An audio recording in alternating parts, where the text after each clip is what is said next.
Hello guys, അപ്പോൾ ഞാനിപ്പോൾ ഷാലിമാർ ഹോട്ടലിലാണ് കേട്ടോ കഴിക്കാൻ വന്ന ഫുഡ്.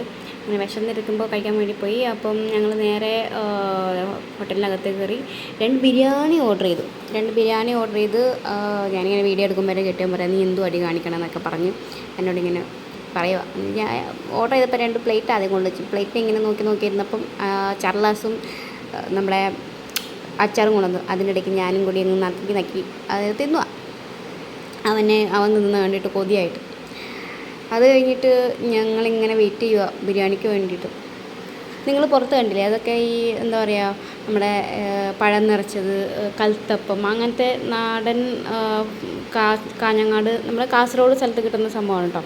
നേരത്തെ പറയാൻ വിട്ടുപോയി.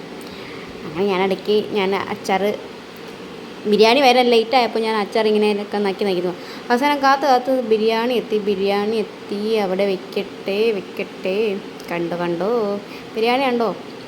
എൻ്റെ അടിപൊളിയല്ലേ? കാസർഗോഡ് ബിരിയാണി കഴിച്ചൊരു കമൻറ്റ് ബിലോ. എൻ്റെ ഫസ്റ്റ് വ്ളോഗ് കേട്ടോ, അതുകൊണ്ട് ഇച്ചിരി തെറ്റുകളൊക്കെ ഉണ്ടാവും. അങ്ങനെ ഞാൻ ബിരിയാണി കഴിക്കാൻ തുടങ്ങി.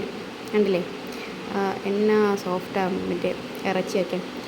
ഞാൻ കഴിക്കാൻ തുടങ്ങി. നല്ല ബിരിയാണി കേട്ടോ. ഞാൻ ഏറ്റവും കൂടുതൽ കാഞ്ഞങ്ങാട് വരുവാണെങ്കിൽ ഞാൻ ഈ ബിരിയാണിയൊക്കെ കഴിക്കും. അവിടെ ഏറ്റവും കൂടുതൽ വരുന്നവരും ബിരിയാണി തന്നെയാണ് ഓർഡർ ചെയ്യുന്നത്. കാരണം അവിടുത്തെ ബിരിയാണി അടിപൊളിയാണ്. അങ്ങനെ കഴിച്ചുകൊണ്ടിരിക്കുകയാണ്. ഞാനിങ്ങനെ ഇടയ്ക്ക് വീഡിയോ എടുക്കുന്നത് കണ്ടിട്ട് എൻ്റെ കെട്ടിയൻ വഴക്ക് പറഞ്ഞു. പിന്നെ ഞങ്ങൾ ബിരിയാണി കഴിച്ച് 2 ലൈമും ഓർഡർ ചെയ്ത് അതിൻ്റെ പകുതി എൻ്റെ കെട്ടിയവനാണ് കുടിച്ചത്. എനിക്ക് ഫുള്ള് കുടിക്കാൻ പറ്റത്തില്ല എന്താണെന്നറിയില്ല. അങ്ങനെ ഞങ്ങൾ കഴിച്ച് ഇറങ്ങി, പൈസയൊക്കെ കൊടുത്ത് ഇറങ്ങി. ഇതാണ് അവിടുത്തെ റേറ്റും കാര്യങ്ങളും. നിങ്ങളപ്പോൾ ഈ വഴിയെ വരുവാണെങ്കിൽ ട്രൈ ഔട്ട് ചെയ്യുക. ഇവിടുത്തെ ബിരിയാണി നമ്മൾ ചെറിയ നോർമൽ പ്രൈസാണ്. അപ്പോൾ അടുത്ത വീഡിയോ വരയ്ക്കും. സന്ധിക്കും വരെ നമസ്കാരം.